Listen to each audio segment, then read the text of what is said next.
नमस्कार साथियों, ठकुरेला एजुकेशन में आपका स्वागत है। मैं हूं आर के ठकुरेला और आज हम बात करेंगे अनुपात और समानुपात के एपिसोड 2 की। इसके पहले पार्ट में हम अनुपात और समानुपात क्या है और इसके जो क्वेश्चन बन सकते हैं बेसिकली उनके बारे में बात कर चुके हैं। इससे आगे और जो क्वेश्चन बन सकते हैं उन क्वेश्चनों के बारे में अब हम यहाँ पे बात करते हैं। सबसे पहला जो हम आपको बात करने वाले हैं वो है यहाँ पे कि सबसे पहले बात करते हैं अनुपात से आगे कि एक होता है वर्गानुपात, दूसरा होता है वर्गमूलानुपात, एक होता है घनानुपात और एक होता है घनमूलानुपात। सबके बारे में अलग अलग से बात कर लेते हैं। तो सबसे पहले वर्गानुपात और वर्गमूलानुपात, इसके नाम में ही छिपा हुआ है वर्गानुपात यानी वर्ग का अनुपात। हमें कोई संख्या दे दी गई, मान लीजिए 2:3 और हमसे कहा जाए कि इसका वर्गानुपात बताइए या 2:5 इसका वर्गानुपात बताइए। तो क्या करना है, वर्गानुपात क्या होगा कि इसके वर्गों का जो अनुपात होगा वही होगा वर्गानुपात।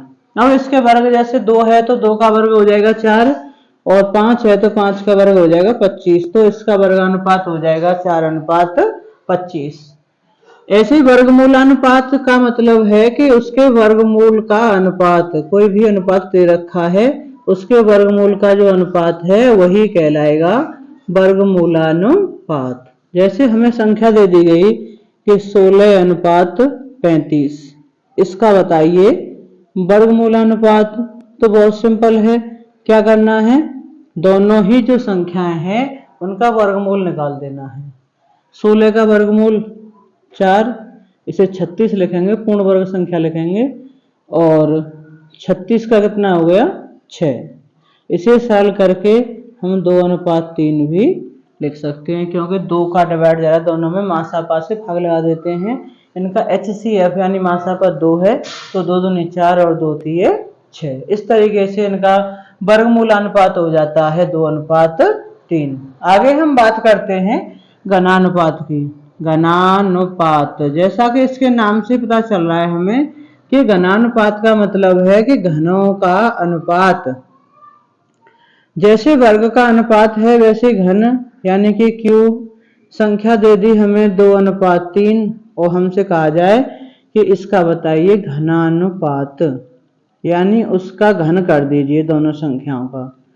अब ये 2 और 3 है तो 2 का घन कितना होता है 2 की घात 3 और 3 का घन 3 की घात 3। तो ये कितना हो गया 8 और ये कितना हो गया 27।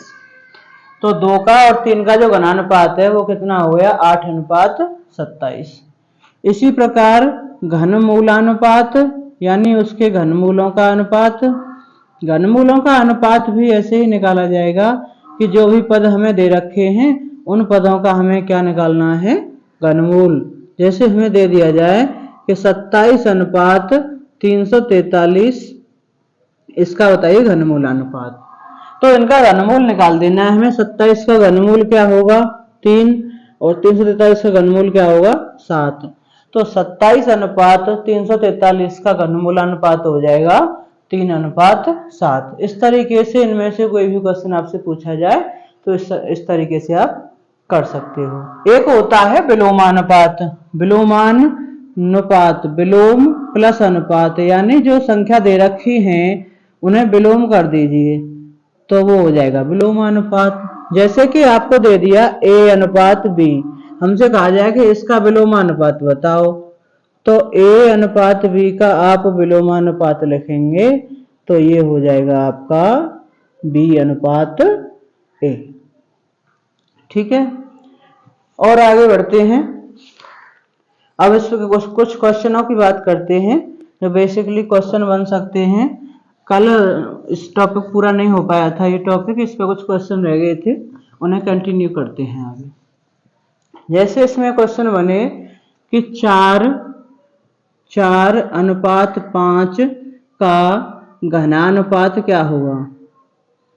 4:5 का घनानुपात क्या होगा। तो 4:5 का घनानुपात करना है तो आप बड़ी आसानी से बता सकते हैं कि 4 का घन करेंगे कितना हो जाएगा, 4 चौक 16 चौक 64 और 5 का घन 5 पंजे 25 पंजे 125। तो 4:5 का घनानुपात क्या हो जाएगा, 64:125। क्वेश्चन किया जाए आपसे कि 16 और 25 का मध्यानुपाती बताइए। इस तरीके का क्वेश्चन हम पिछली क्लास में कर चुके हैं और कैसे करते हैं मैं आपको बताता हूं। इसका मध्यानुपाती बताना है तो मैंने आपको बताया है कि जब भी मध्यानुपाती निकालना हो तो आप दोनों संख्याओं का गुणा करके और वर्गमूल लगा दीजिए उस पर। तो 16 का और 25 का गुणा और इसका वर्गमूल निकालना है। तो 16 का वर्गमूल हो गया 4, 25 का हो गया 5, तो ये कितना हो गया 20। तो 16 और 25 का मध्यानुपाती हो गया 20। ठीक है, इस तरीके से आप कर सकते हैं। अगला एक क्वेश्चन है जो कि बहुत बार एग्जाम में पूछा जाता है और इस टाइप का क्वेश्चन लगभग बन ही जाता है। उसका बेसिक समझ लेते हैं, फिर थोड़ा बहुत इधर उधर क्वेश्चन भी आता है तो आप उसकी सहायता से बड़ी आसानी से कर सकते हो। क्वेश्चन है कि एक थैले में 1 रुपये 50 पैसे और 25 पैसे के सिक्के, 25 पैसे के सिक्के, इनका अनुपात दे रखा है। किस अनुपात में है, 5:6:12 के अनुपात में है। 5:6:12 के अनुपात में है और इनका मूल्य दे रखा है कि इनका कुल मूल्य कितना है, 55 है। 55 है तो 50 पैसे के सिक्के कितने हैं हमें ये बताना है। ठीक है, बात आई समझ में क्वेश्चन क्या कह रहा है और पूछ क्या रहा है। तो इस तरीके के क्वेश्चनों को करने के लिए सबसे पहले बेसिकली हम इसके अनुपात को देखते हैं। अनुपात दे रखा है इनका 5, यानी 1 रुपए के सिक्के 5x मान सकते हैं हम। 1 रुपए के सिक्के कितने हैं, 1 रुपए के सिक्के अनुपात के हिसाब से लिए जाएं तो 5x हैं। इसी प्रकार 50 पैसे के सिक्के कितने होंगे, 6x और 25 पैसे के सिक्के कितने होंगे, 12x। अब यहाँ पे ध्यान देने वाली बात यह है कि इनका जोड़ 55 नहीं होगा, इनका मूल्य 55 होगा। अब मूल्य कैसे निकालेंगे, देखो 5x सिक्के हैं 1 रुपए के तो इनका मूल्य निकालना है। तो 5x 1 रुपए के सिक्के, जैसे 1 रुपए के 2 सिक्के हों तो 2, 3 सिक्के हों तो 3 रुपए हो गए, 4 सिक्के हों तो 4 हो गए, 10 हों तो 10 हो गए, 20 हों तो 20 हो गए और 100 हों तो 100 हो गए। तो 1 रुपए के जितने सिक्के हैं उतना ही मूल्य होता है, तो इनका मूल्य तो हो गया 5x। अब ये 50 पैसे के सिक्के में अंतर आएगा। 50 पैसे के 2 सिक्के हों तो 1 रुपया होता है, ऐसे 4 सिक्के हों तो 2 रुपए, मतलब उसमें हमें क्या करना पड़ता है, 2 का डिवाइड। तो 50 पैसे के सिक्कों का मूल्य कितना हो गया, 3x। हम बात कर रहे हैं मूल्य की। ठीक है, इसी प्रकार 25 पैसे के 4 सिक्कों से 1 रुपया बनता है तो 4 का भाग लगाना पड़ेगा इसमें, यानी 12x/4। ये 3 बार कट गया इससे तो कितना गया, ये 3x। अब ये मूल्य आ गया इसका। इन तीनों मूल्यों का जोड़ कितना दे रखा है हमें, 55, यानी 5x + 3x + 3x बराबर 55।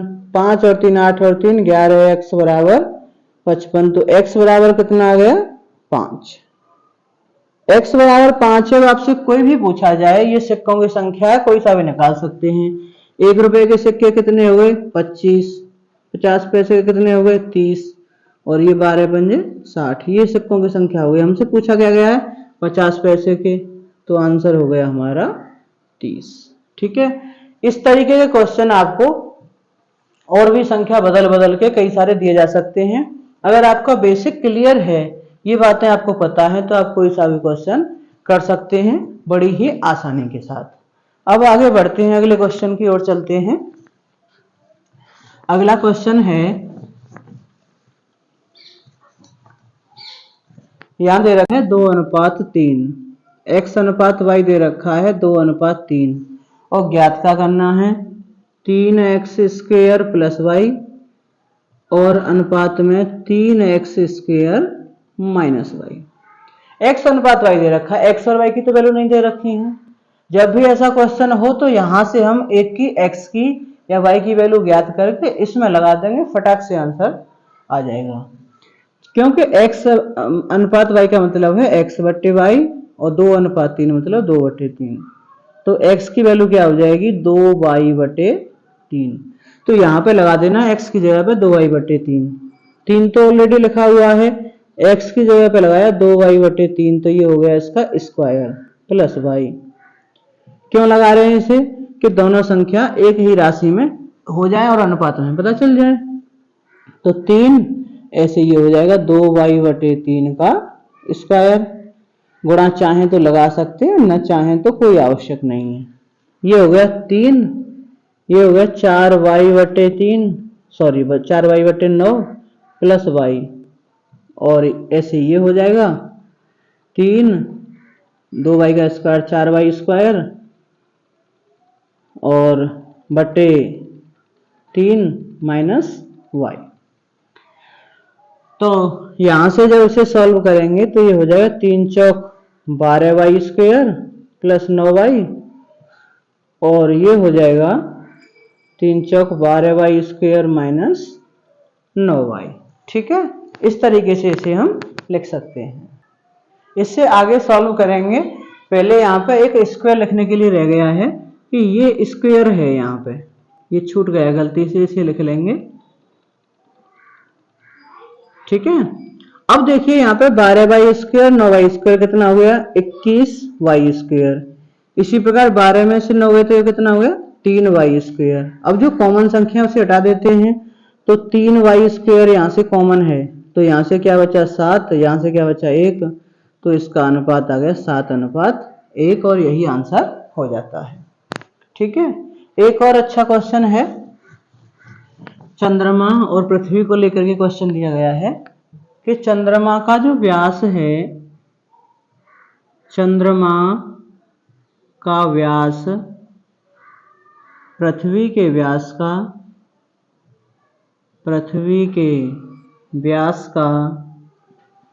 1/4 है, यानी 1/4 है। तो हमें क्या बताना है, चंद्रमा व पृथ्वी के आयतनों का अनुपात बताना है।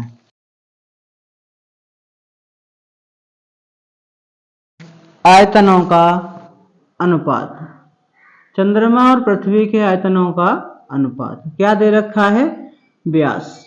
निकालना क्या है, आयतन। तो कैसे करेंगे, देखो जो व्यास होता है वो त्रिज्या का 2 गुना होता है, ये तो आपको पता ही है। तो हम इसका व्यास मान लेते हैं, इस तरीके से मानेंगे कि आधा करने पर पूर्णांक संख्या प्राप्त हो। तो सबसे पहले हम चंद्रमा का व्यास ही मान लेते हैं। चंद्रमा का व्यास हमने माना 2x या 2r, जो भी माने हम मान सकते हैं, क्योंकि r त्रिज्या होती है। तो चंद्रमा की त्रिज्या कितनी हो गई, इसकी आधी होती है, तो ये हो गई r। अब प्रश्न में दे रखा है कि चंद्रमा का जो व्यास है वो पृथ्वी के व्यास का 1/4 है, मतलब पृथ्वी का व्यास 4 गुना है इससे, तो ये कितना हो जाएगा 8x, तभी तो इसका चौथाई 2x होगा। तो पृथ्वी की त्रिज्या कितनी हो जाएगी 8x की आधी, यानी कितनी हो गई ये 4x, ये x लिखेंगे। अब हमें क्या करना है, इसका आयतन निकालना है। तो इनका आयतन जब निकालना हो तो हम क्या करते हैं, गोले का आयतन लगाते हैं, गोला मानते हैं।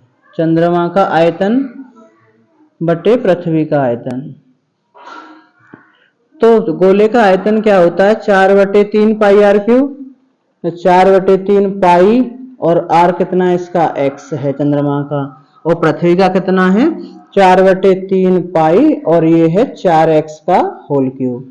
ये ध्यान रखना है कि चंद्रमा व पृथ्वी का आयतन पूछा है। अगर पृथ्वी और चंद्रमा का होता तो पृथ्वी को पहले लिखते और चंद्रमा को बाद में।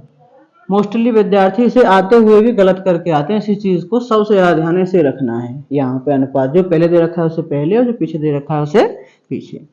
तो इससे ये कट गया, ये बचा x³ बटे 4 चौक 16 चौक 64 x³। x³ से x³ कट गया, ये आ गया 1/64, यानी 1:1 64।